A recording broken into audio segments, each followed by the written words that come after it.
है बीबीए का हिसाब से, जिसमें फ्लैट लिवेबल हो जाए, जो सभी का क्वेश्चंस है, वो भी आप 80% का साथ में दे दीजिए, सो दैट हमारा भी कंपेयर करना इजी रहे। थैंक यू, मेरे लिए एक काफी है। सर एक मिनट, वॉय साहब अच्छा, आप कह रही है कि अगर लास्ट मैं point, sorry, interior last point. Interior भी कंप्लीट कर दूं तो कितना 80% के साथ कितना अमाउंट बनेगा? हाँ एग्जैक्टली एग्जैक्टली, वेरी गुड। और नेक्स्ट इज दैट, एक अवॉइडेंस एप्लीकेशंस जो मेरा उतना ठीक से समझ में नहीं है, इसमें आप जो मतलब शेयर करेंगे, if you get success in that, in such case that related party, what is a related party? Actually I didn't understand. Sir, related parties are associate companies और group concerns of 3C projects, जो आपका corporate actor है उसकी related party. So मतलब आप उसके साथ, let's say for example 67 और 68 करोड़ डिवेंचर्स है, आप सीओसी के साथ शेयर करेंगे वो? सर हमने ऐसा कुछ नहीं लिखा सर। नहीं, वही मैं पूछ रहा हूँ, नहीं नहीं करेंगे तो नहीं किसके सर, साथ हम शेयर ऐसा करेंगे? हमने ऐसा कुछ। नहीं नहीं, आपसे मैं पूछ रहा हूँ, उसलिए मेरा समझ में तो नहीं है, that is the reason I am asking you sir the things we which have you. Not we have not given that we are gonna share anything out of that sir. So you are not हमने sharing उसको with address नहीं। Anybody, you are not sharing with anybody? No, no sir. Okay, that's okay. Okay. That means it is with you only. Okay, but this is the only thing information. Thank you. Sir, how much money do you think we can recover, and how much time we would require to recover that money? I Any don't idea? want, आपने आपने काफी। I don't see. That's why I did not ask any question on FAR and all, because मैं आपको ना कोई projection में मैं बात ही नहीं करता हूँ ना, कभी नहीं नहीं, बात की बिल्कुल जिंदगी में। बिल्कुल। तो नहीं तभी। आपसे भी मैं थैंक यू सर, उसले वो थैंक यू। सब FAR शेफेयर एंड ऑल दोज थिंग्स में क्या पैसा आएगा नहीं आएगा उसके बारे में बात नहीं करता हूँ। मेरा जो आज के दिन में है वही में सत्य है ना, कल क्या होगा ज्योतिष नहीं हूं मैं। ठीक है, हाँ सर, हम आगे करें with your permission Subrata sir. Thank you sir, thank you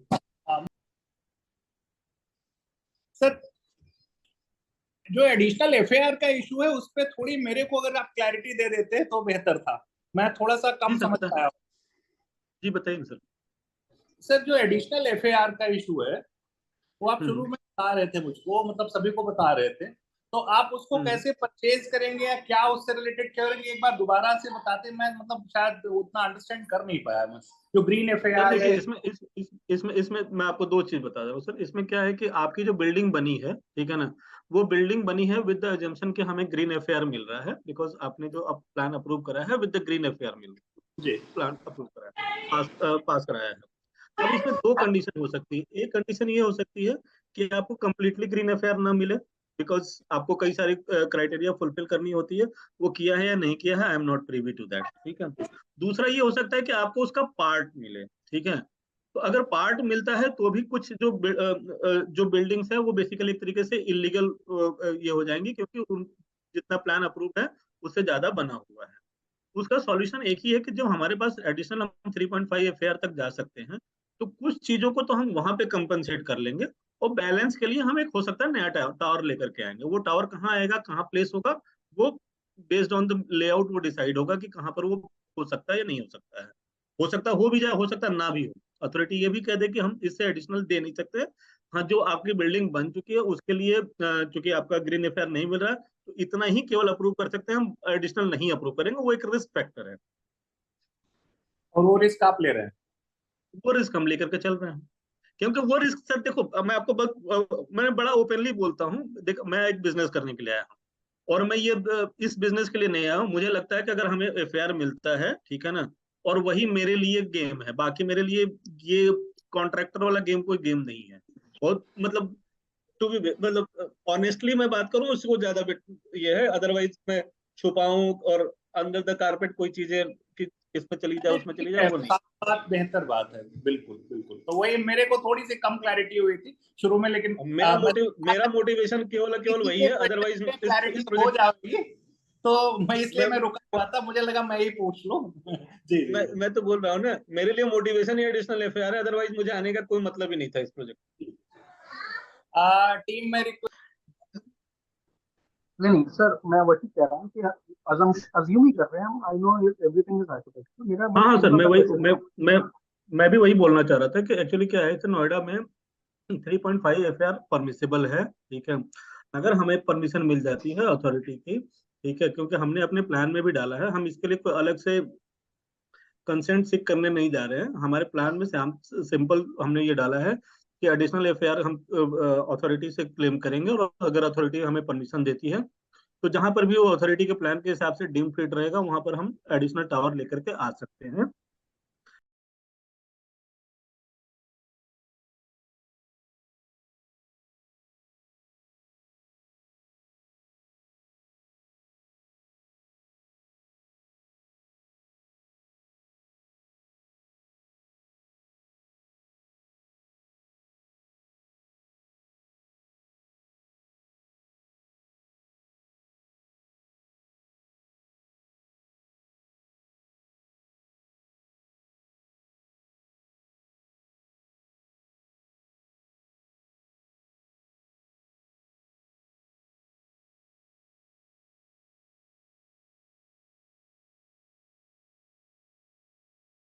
बात देख सर। जी thank you Anup ji, thank you. Hemant ji, आपने आई अप्रिशिएट द थॉट कि आप पूल एंड बिल्ड को जल्द से जल्द टेक ओवर करना चाहते हैं, एंड आप डिटेल प्लान भी पेश करेंगे। आपने लास्ट मीटिंग में बोला था कि आप कंस्ट्रक्शन को 15 दिन के अंदर स्टार्ट कर देंगे। आप उसकी प्रक्रिया थोड़े स्टेप बाय स्टेप हमें समझाएंगे कि क्या रहेगी? सर बेसिकली क्या है कि किसी भी कंस्ट्रक्शन एक्टिविटी को स्टार्ट करने के लिए 2 या 3 चीजों की रिक्वायरमेंट है। पहली रिक्वायरमेंट ये होती है कि आपकी डिटेल बीओक्यू बनी है या नहीं है, जो टाइम पीरियड कहाँ लगता है। टाइम पीरियड मुझे लगता है कि सबसे ज्यादा जो टाइम पीरियड लगती है वो लगती है प्लानिंग में। प्लानिंग का एक सबसे बड़ा पार्ट जो जो मेजर टाइम पीरियड खाता है वो खाता है बीओक्यू, जो कि आज के डेट में हमारा रेडी है। So we'll only have to appoint a contractor और सॉरी लेबर कॉन्ट्रैक्टर, बिकॉज हमारे यहाँ जनरली हम लोग इन हाउस करते हैं, तो हमारे लिए मोबिलाइजेशन बहुत टाइम टेकिंग नहीं होता है। हम केवल लेबर कॉन्ट्रैक्टर के थ्रू ही काम करते हैं। नॉर्मल हमारा जो मेथड है, जहां पर भी हम प्रोजेक्ट कर रहे हैं वहां पर इन हाउस ही हमारी कंस्ट्रक्शन टीम है, केवल लेबर कॉन्ट्रैक्टर रहता है जो लेबर कॉन्ट्रैक्टर को ये होती है। तो आज के डेट में चूंकि हमारी बीओक्यूज तैयार है, और अगर हमारे पास सीओसी की ब्लेसिंग्स आ जाती है, तो मोटा मोटी लेबर मोबिलाइजेशन ही ये लगा ये है। बैकग्राउंड में हमारे इंजीनियर्स ने किस तरीके से कैसे कैसे क्या करना है वो एक खाका ब्रॉडली तैयार कर लिया है। एंड हम कोशिश करेंगे कि जब हम रिजोल्यूशन प्लान अपना डालेंगे अभी फाइनल वाला, उसमें उन चीजों को भी इनकॉर्पोरेट करेंगे।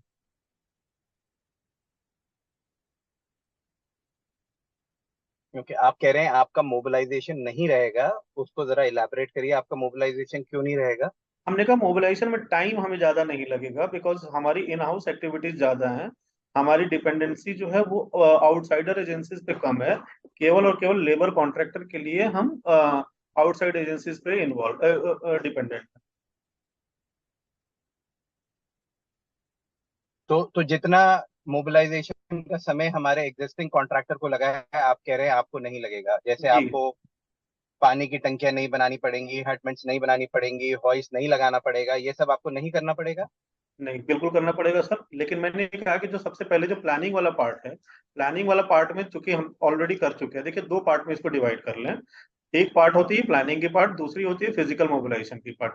फिजिकल मोबिलाइजेशन में चूंकि जब आप एज ए कॉन्ट्रैक्टर जो होते हैं, जो कॉन्ट्रैक्टर बेसिकली उनको अदर एजेंसीज पे काफी डिपेंडेंट रहना पड़ता है। हमारे पास दिक्कत ये है कि हमारे पास ये है कि हम इन हाउस चूंकि काम कर रहे हैं, तो इन हाउस काम करने के लिए लेबर के अलावा बाकी जो इंजीनियर्स है, साइट्स इंचार्ज है, बाकी जो मशीनरीज है, जो मशीन्स वगैरह हैं, वो सारी हमारी करीब करीब इन हाउस मशीन्स हैं। तो वो मोबिलाइजेशन थोड़ी फास्ट हो सकती है। ठीक है, तो आई थिंक तो आप ये सब कुछ 15 दिन में अचीव कर लेंगे आप? पूरा मोबिलाइजेशन, कॉन्ट्रैक्टिंग, बिजली कनेक्शन, क्या क्या चीजें चाहिए आपको? अभी मुझे समझ नहीं आया आपकी पूरी डिटेल। आप 15 दिन में कैसे अचीव करना चाह रहे हैं वो समझाइए प्लीज। क्या बोल रहे हो? आपने कहा 15 दिन में आप कंस्ट्रक्शन चालू कर देंगे, लास्ट मीटिंग यस। में आपने ये बोला था। आप प्लीज उसको डिटेल स्टेप में समझाइए कि आप कैसे करेंगे उसको। मैंने आपको यही बोला सर कि डिटेल स्टेप जो है हम अपने रिजोल्यूशन प्लान में आपको डिटेल स्टेप्स लिख करके देंगे। आप एक बार उसको प्रीव्यू हो सकते हैं, बिकॉज अभी आज मेरे साथ इंजीनियर्स हमारे नहीं बैठे हैं, तो इस क्वेश्चन को या तो हम अभी पार्क कर लेते हैं, और अगर आप कहेंगे तो इस पे हम एक बार फिर से आपके साथ रूबरू हो जाएंगे। ओके, ठीक है। इसके अलावा मेरा कोई सवाल नहीं है। आप प्लीज उसको डिटेल अगर आप डालेंगे तो बहुत अच्छा रहेगा। Thank you. ठीक ठीक। To the main point, completion of development of the project is identified by the resolution applicant as per the timeline mentioned in the resolution plan. The allottees also consent to erection of an additional residential tower in the project as per the revised layout in case of an increase of the FAR by resolution applicant. ये आपका page number 53 of 93, 6.4.8.2 में आपने ये लिखा हुआ है. So I don't know whether you've read this part of the plan. No, Maybe I have you've read not that. gone through all the things. You said कि residential tower कहीं mention नहीं किया हुआ. मैंने पढ़ा था तो इसलिए मैं आपसे पूछ रहा हूँ. हाँ, तो आप ये जो आपका पॉइंट है, इस my agree to that. Allottees, एक बार उसको दोबारा पूरा क्लॉज को पढ़िए. The allottees hereby grant their consent. We are Yeah, taking a consent from you. आप वी शेयर आर कर सकते टेकिंग. हैं उसको. That will be better, right? अगर आपके पास है तो शेयर कर सकते हैं इसको. Everybody can see that, right? ये clause. Sure. This is page number 53 of 93, 6.4.8.2. Yeah.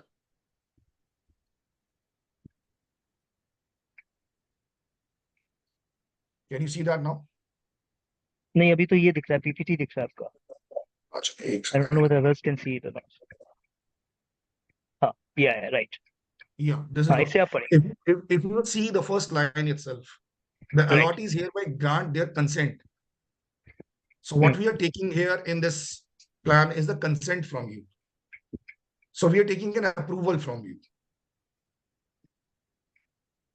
Yeah, exactly. What you're saying is you are taking an approval from the COC कि साहब हम कल को इसे अगर इसमें लास्ट लाइन पे जाते हैं, उसी के कंटिन्यूशन में लास्ट लाइन पे आते हैं. आपने लिखा है the allottees also consent to erection of an additional residential tower in the project as per the revised layouts in case Yes, we are taking an approval in from case the. of increase of the FAR by the resolution applicant. So मतलब आप ये plan कर रहे हैं और आपने लिखा है कि हम रिवाइज लेआउट जो होगा उसके अगेंस्ट अगर कुछ एडिशनल टावर आता है in case of increase in FAR, you're considering that, right? You're asking us for consent also for that, right? In the RA plan, Absolutely. correct? Now let me include another clause. Please refer to the page number 47. 47, okay.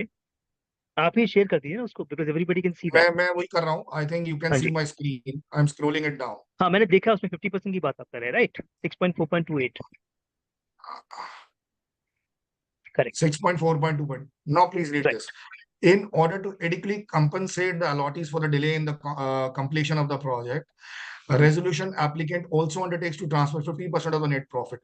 See, what we are taking there in that clause is a consent from you that in case any FAR is available, what we get from the Noida Authority, and we are taking consent for the tower also. That is only a consent. We are not saying that we are going to construct right now. We have not mentioned in anywhere that. We're just taking consent from you. In case we are able to achieve that, then we are sharing the profit from. So what I understood was you were saying that that's your second priority, even if you were to do that. That is the second First priority is Even if we delivery get of the FAR, towers and the rest of the yes, project. absolutely, Okay. absolutely. And if you are saying कि इसमें cost पर आप deduct करके वो सब चीज. So I hope you will share the details also. If Sir, suppose we'll this were to have a proceed. monitoring committee where one of the COC member will also be part of it. IP will also be part of it. Any transaction happening, and on one of the pages, just like we have also mentioned on page number 82 that every proceed will go into an escrow account. So I think there'll be nothing hidden in this project. Okay.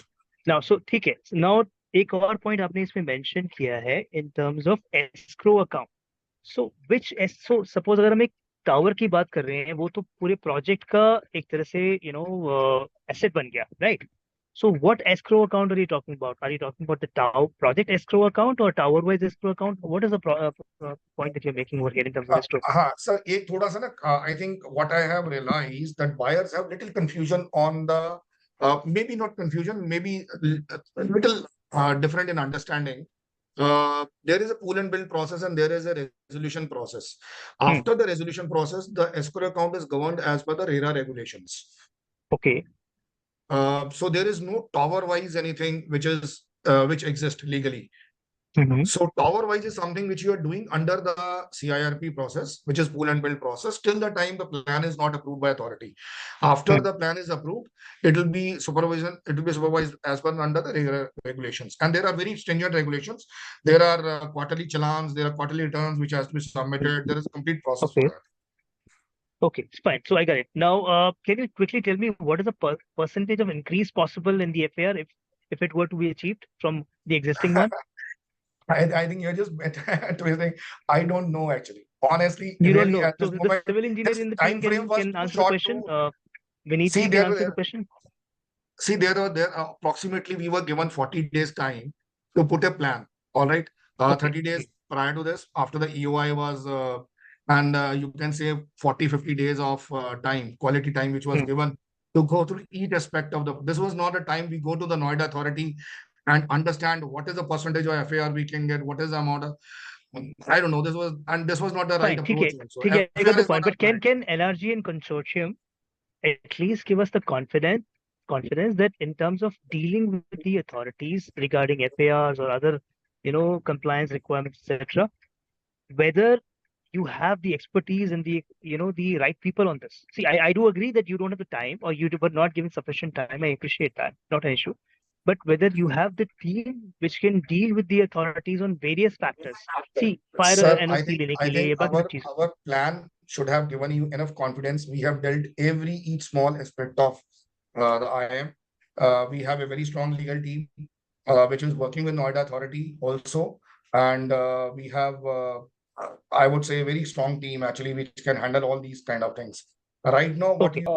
आपको बात ही कर रहा था उसमें, मतलब हमने तो जो पिछली मीटिंग हुई है उसमें ये तक बात हुई है कि मेरे सर टावर पिछली में मीटिंग में आपने हमारे प्लान में देखा होगा, पिछली मीटिंग से हमने बहुत कुछ लिया है, and I would like to take this opportunity to thank you everyone, because हाँ पिछली सर, मीटिंग मैं इतनी तो वैल्यूएबल आपने थी. बहुत अच्छा किया है सर, मैं तो बोल ही रहा हाँ हूँ this is a commendable plan, मतलब राइट. बहुत बढ़िया है, इतना नीचे ले आए आप.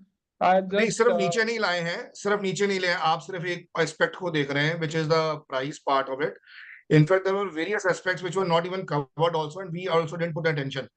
Buyers की वो जो meeting थी, they have given us so many insights into this entire project that we tried to actually cover as much as possible. I think our plan is much more comprehensive than the previous version. So I Okay, really sir. want to thanks all of you. हाँ sir, एक चीज जो missing है green FAR, उसका क्या कहोगे sir आप? Sir देखिए एफएआर का जो एक एस्पेक्ट है, हमारा प्लान जो है वो डिपेंडेंट नहीं है एफएआर के ऊपर. Number one, I would like to make this as a very important statement. Our plan is not dependent on additional FAR. I know green FAR को कुछ यूटिलाइज किया है, लेकिन हमें नहीं अभी पता है कितना परसेंट यूटिलाइज किया है, कितना आप एफएआर के बियॉन्ड चले गए. सर नक्शे पे लिखा हुआ है आपके पास जो अप्रूव नक्शा है आईएम हाँ में, सर, उसमें लेकिन कितना सर ग्रीन एफएआर यूटिलाइज्ड है? नक्शा एक चीज होती है और एक्चुअल में इम्प्लीमेंटेशन अलग होती है. हाँ सो मैं आपको बता देता हूँ, थोड़ा सा मैंने बायलॉज शेयर कर दिए थे सबसे, तो सबको पता है. जो ग्रीन एफएआर है वो हम कंज्यूम कर चुके हैं, उसके अगेंस्ट हमने एक सर्टिफिकेट ले रखा था लीड्स की प्लैटिनम सर्टिफिकेशन, उसकी हर हर 3 साल में कंप्लायंस देनी होती है. वो कंप्लायंस नहीं दी गई तो उसका फाइन लगता है, जो उसकी कंपाउंडिंग 200% पे होती है. तो जो नॉर्मल एफएआर है उसकी compounding 200% twice that you will have to pay, और you will have to buy additional FAR. So if you've not provisioned for that, I'm assuming that the liabilities are not going to fall on home buyers. That's my only concern. No, it is not. It is not. It has been, whatever liabilities are there, it has already been provided into this plan, including that green FAR liability also. And what I was saying is that we are not passing anything to the home buyers beyond what exactly is been mentioned in the plan. And second thing, on the FAR, we are still not 100% certain कि कितना FAR exact utilize हुआ है और कितना हमें approve होगा authority से और कितना रिजेक्ट हो जाएगा. तो इसलिए मैं आपको ये अभी स्टेटमेंट नहीं दे सकता हूँ कि एफएआर का क्या स्टेटस